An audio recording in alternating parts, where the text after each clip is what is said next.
Donc aujourd'hui, nous pouvons retenir que le ministère du Tourisme veut vraiment donner corps à la vision du président de la République en ce qui concerne les secteurs du tourisme et de l'artisanat, en accompagnant les acteurs dans la formalisation, dans le financement.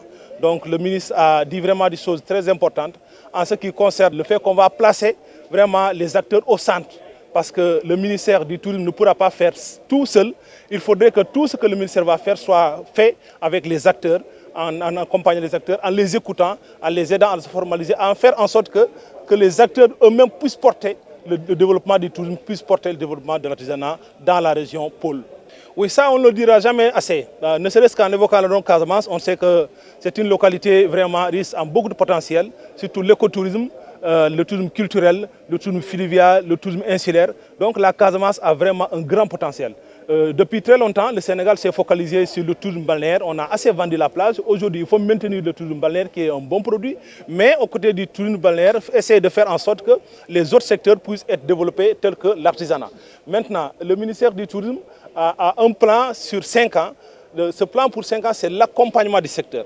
Ce qui fait que quand on travaille sur le maintien du tourisme balnéaire, on fera en sorte que ça soit combiné avec l'écotourisme qui a vraiment un grand potentiel au Sénégal, mais le tourisme culturel, le tourisme culturel, le tourisme mémoriel. C'est pourquoi je pense qu'aujourd'hui, l'orientation est donnée.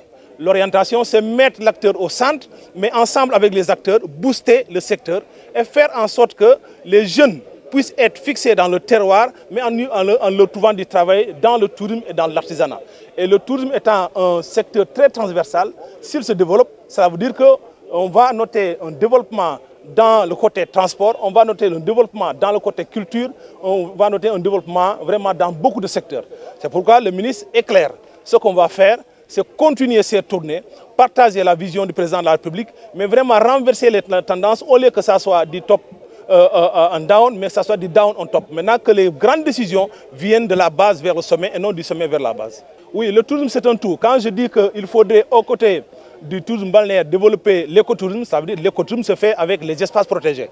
Aujourd'hui, on ne peut pas avoir un grand parc comme ça et ne pas l'ouvrir. Donc il faudrait un travail préalable. Nous tous, nous savons pourquoi le parc a été fermé. Donc il faudrait qu'il y ait les préalables, qu'un travail en amont soit fait pour que le parc puisse être ouvert et que ça puisse bénéficier au secteur de l'écotourisme. Maintenant, par rapport aux hôtels fermés, vous savez, l'option de l'État du Sénégal n'était pas de construire des hôtels, mais un peu d'accompagner les secteurs, d'accompagner le secteur privé pour que le secteur privé lui-même construise, pour que le secteur privé investisse. Maintenant, les hôtels fermés et autres, ce qu'il faut, c'est trouver un terrain d'entente avec les propriétaires ou bien avec de nouveaux promoteurs qui vont essayer d'ouvrir ces hôtels. Et l'État est là pour accompagner, l'État est là pour mettre vraiment les conditions qu'il faut et permettre aux gens d'avancer.